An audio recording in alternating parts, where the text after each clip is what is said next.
Hey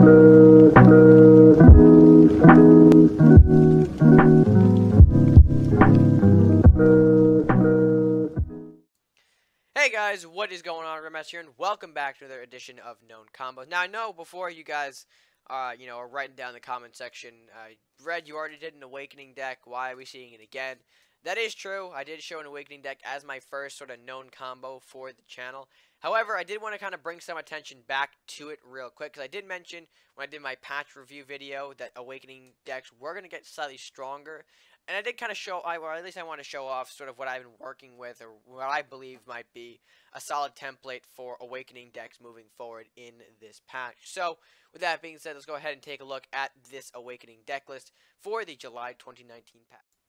Alright, so here is the Awakening deck list. Now, honestly, you guys are probably thinking to yourself, it's pretty similar to what we already see. There's no real difference. And yes, I do realize that I do understand that you guys might not really see a difference between this and the other Awakening deck. But I do want to point out some kind of key differences and talk about some key things that I believe make Awakening slightly stronger in this patch. Things that I've already talked about with the update video. We kind of go more in depth here, more just talking about Awakening decks and that kind of stuff. So let's start out with sort of like where we first see a difference in the Awakening deck. So Fear, Lumberjack, right, pretty normal stuff there, draw in the Fear and Lumberjack, right, to retrigger Awakening effects. But we do move into our Arcfire, or at least our first difference, which is Arcfire here. And this was sort of the card I mentioned previously was going to take over, or at least take the place of Defective Flame Cannon in most decks. Arcfire dealing 4 damage when you have a mage out, 2 if you don't. Honestly, 2 damage is okay. I mean, I'm not trashing Defective Flame Cannon or Incinerate or anything like that. Arcfire has this as well, but what makes Arcfire so special here is the amount of mages that already support Awakening decks. You can throw in as many Arcfires as you had for Defective Flame Cannons and see similar results just the same. And of course, with cards like Headwood, Mage, and Darkbender in this deck already, you have 6 different, or at least, no, you have 9 different Mage cards to possibly pull off a 4 damage Arcfire. Of course, your Arcfire damage at 4 won't really be coming until later on in the game, of course. Darkbender at 4 gold, Saurus and Headwood at 5. If you want to throw in Wizard a little bit here and experiment, you can totally do that as well. I know I'm running Blue Firebolt in here as well for some extra burn to make it more of a burn control Awakening style deck. But if you guys want to throw in Wizard where Blue Firebolt is, you can totally do that. And again, it gives Arcfire just more support for that 4 damage that it would be that it needs kinda to make to make up for Defective Flame Cannon, I should say. But for now, it is at 2. I don't really want to kind of overcrowd Arcfire in here. I think 2 is a good number for it at the moment. If you want to experiment with 3, certainly go ahead and do so. There are probably a couple things that you can at least dim down a number to support the third Arcfire. But of course, moving forward here, no real differences. Masuda, Mischievous Imp, your sort of early game Awakening units. Sleeping Dojo, of course, you want to get that in for some extra draw. Sort of like the foundation of Awakening decks. Of course, Blacksmith Armory, no surprise there. Blue Firebolt, I mentioned I was running it for sort of the extra burn and how it does deal 4 damage. So, kind of a safe building removal option nowadays in Warlocks. You also, again, with Arcfire, though, again, 2 at 2, I think, is 2 and 2 is a pretty good number for that. But of course, moving forward, Dancing Swords, again, no surprise there. Darkbender as well. Then we move into Ronin. Now, initially, Ronin was a card that, of course, it did work in Awakening decks, but people weren't running it as often, mainly because it can just be easily taken out by cards like Defective Flame Cannon, Dagger Storm, etc., things like that. And of course, bigger units would always be able to kind of just stomp on Ronin, not really have him mean anything. However, in this deck, I think he can work pretty well. Of course, at 2/4 now, there's not a whole lot that can directly remove him. You do have cards like Arcfire and Blue Firebolt, which deal that 4 damage to Ronin, so there is some potential there. But again, you do have Armory to kind of give this guy a little extra boost in life. And of course, the big units here, you do have right to re-trigger Ronin's effect, so build up his attack power so that way he can take on the bigger units. Blacksmith and Armory, again, to support that as well. So I do think Ronin, can do a bit more here in this deck. And go First Strike, a little bit more of a tricky threat to remove now. Again, not as many options to remove them as easily as they once were. But moving forward, we do have Sars Headwood at 3. No surprise there. Nearly every Awakening deck needs these 2 cards, at least these 2 at 3 to really make an Awakening deck work. And then you have Sentry Golem, Dragon's Fire. Of course, Golem at 2 for me personally. I feel like that's a good number for Golem, since you have Sars and Headwood already at 3. Golem as a 2-card copy kind of supports this deck well. And of course, big tank is always pretty useful. Dragon's Fire for massive burn, of course, pretty obvious there. Mordock as my sort of late game building removal. I did mention previously in the patch video, Mordock got stronger with the Wraith buff as more of a building removal option here, or really just an overall safe unit to play in any deck. So again, no surprise to see why he's in here. And then we have Shodan, which previously Shodan was sort of like the iffy card that, you know, you could throw in there if you had him. He did provide some good power, but now at 5'8", he really does put in some good work for any sort of ninja deck that he's in. So definitely kind of throw him in here to just be, again, a overall strong Awakening unit for your late game. And again, you do have him dealing up to, I believe it's 7 damage now with the Explosion 2 and the initial 5 attack. So really has some good interaction potential there to just trade a whole lot better than he once did. So with that being said, that is going to be the breakdown of this Awakening list. Again, there might not be a real difference to you, but to me, this list I think is much better than what we previously had. Or at least not much better, but there is improvement to what we previously had in the older format. You're definitely going to see probably some more Awakening decks crawl around if you haven't had so already. But with that being said, let's go ahead and take out, or at least check out a couple of matches with this deck and see how well it's improved since the last time we used this. Alright, so opening hand here for our first match, not exactly what I want to see. We got 2 rights and a Masuda, not going to be doing a whole lot, really. Masuda Dancing Swords is a good little curve there. Masuda Awakens gives Dancing Swords the ability to come out early, so that's really good there. And we have Fear and Arcfire as sort of backups in case things go south, although I would preferably like to save Arcfire for when we do have a mage out, like Saurus, Headwood, Darkbender, that kind of stuff. Although we are facing Mono Awakening, which is, it's interesting to say the least, but we'll see what he has planned with that. Of course, a lot of things have been buffed in the balance patch, so people are trying things out, so it's fair to say, like, right now we're in a period of testing, or at least some people still are. I know initial testing for a lot of decks probably happened already, probably over the July 4th weekend, but, you know, it's fair to say that some people might still be experimenting. Alright, so we got a Salahar Rider, and we've got a Filthy Peasant. Now, I mean, that's fine, but okay. Alright, here's what we're gonna do.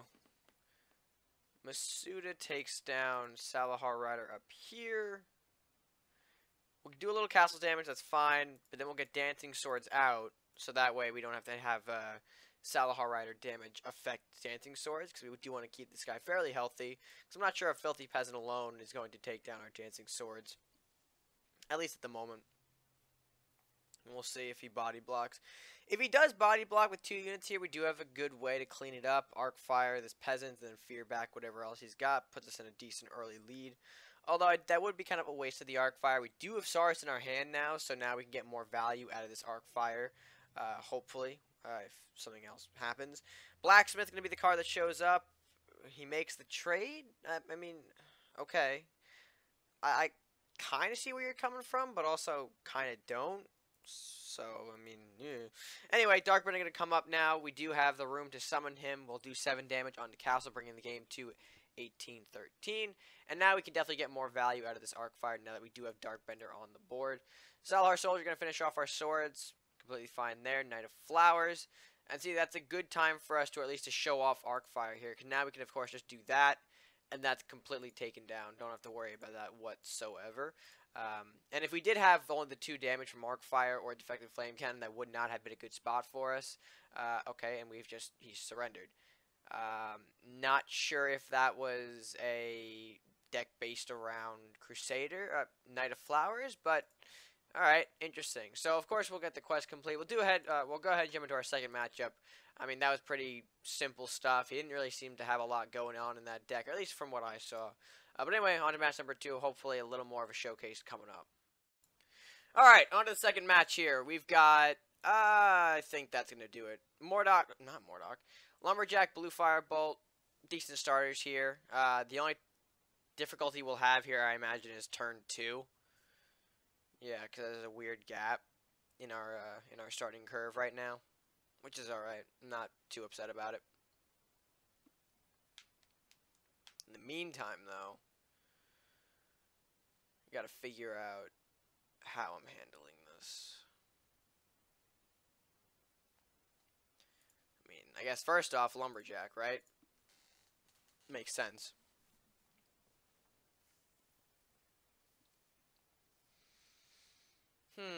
Warlock, Crusader. I could be seeing Last Will. They have quite a little bit of a resurgence recently, which is fine. I have a lot of burns, but if I can draw them, that's the question. It's a different story, I should say. I have Darkbender too. It's nice. I think our plan right now. Let's see. We'll hit. Well, alright.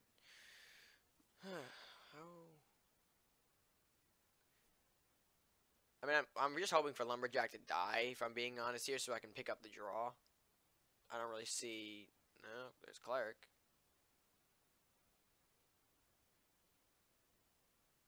The question is, do I want to go Headwood, or do I want, not Headwood, do I want to go Blue Fire, or do I just want to gold up with the sword? I think I'm going to gold up with the swords. I think that's my plan. If he has the burn for this, Blue Fire Bolt onto the Cleric and just move on. There's really not a whole lot that I can answer with. Except for maybe a Darkbender, but then again he could burn that too. Although if he does burn Dancing Swords, Darkbender will be pretty safe to play. Meanwhile though, a lot of Headwood burn, which is nice in my hand. Headwood, right, Saurus, Arcfire to kind of support these mages. Looking good. We're looking decent. Or at least we're looking burn-filled. Which is okay. Let's see here. Flame Shield.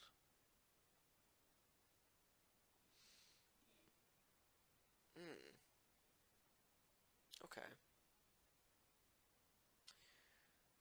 That's fair enough. Fair enough. Although, does leave me in a pretty poor position. I can only Blue Fire the Cleric and let 5 damage from Imp come at my face.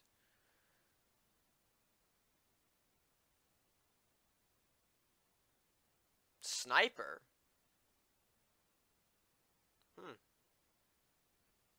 Can I draw a low-costing unit? Yikes, boys. I can only burn the sniper. Oh, I guess, well, no. I can do that too. That's fine. Forgot I had the Arcfire in hand. I'm like, I for some reason thought I could not play that, but yeah, I could do Arcfire onto the Imp. Clear out a couple things. And then that leaves Vampire. Hi.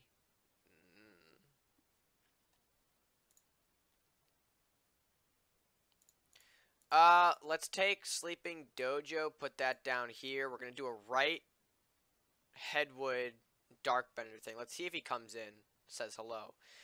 If he had Flame Shield and Cleric, chances are he's probably running a Lifesteal buff deck, or at least something along those lines here. So Vampire does work well for him. You know, and then if he starts buffing that, he has some room to do so. The question is it enough? Okay, we're just gonna burn my Darkbender then. That's the... Yikes, man, that's a bit too aggressive. Alright then, we'll just use Shodan. You don't have another Blue Firebolt in hand, I imagine, because you just used 2 of them to kill the Darkbender. I'm not sure I can help you out there. Unless he's got his 3rd. Or Craxus just comes out.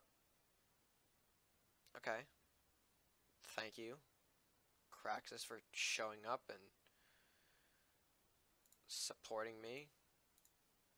Burn, please. There we go. A little aggressive, not gonna lie. We'll just do a Masuda Headwood play then, I think. I think that's just the play to make. Craxus is annoying.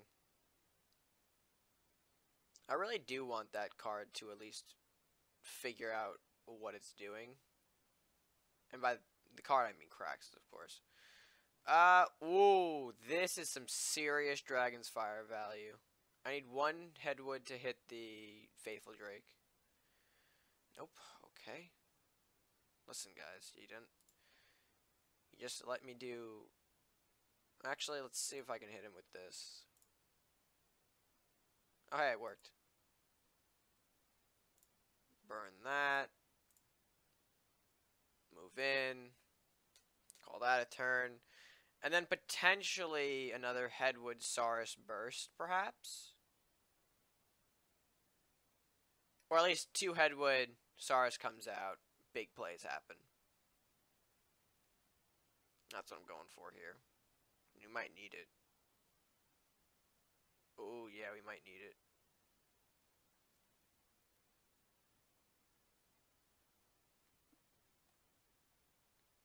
Oh, here's what we can do. Ready? Fear. Headwood. Saurus. Ton of explosion damage. Just right there. Beautiful. And then we might just move up Headwood 1, so that way our armory can get more value if he decides to body block. And again, we still have this Headwood's Awakening to pull off next. And he's running out of options here. Church, he's got that Banshee I know in his hand as well. Don't make that 2 churches. Bring out the Banshee. Beautiful. And that will end off his turn. So there are a couple of directions that I can go with this. Let's see what Headwood hits. Okay, the Banshee.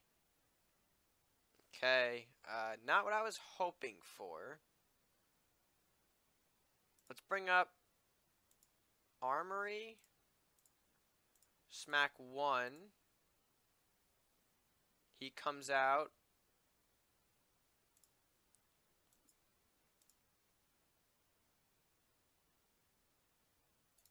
Darkbender, Masuda.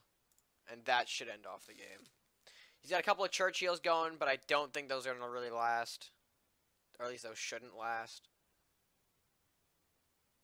Mordock. I don't know why I said it so odd. Alright, there goes Darkbender, so he's still alive a little bit. Actually, is he? I don't think he is.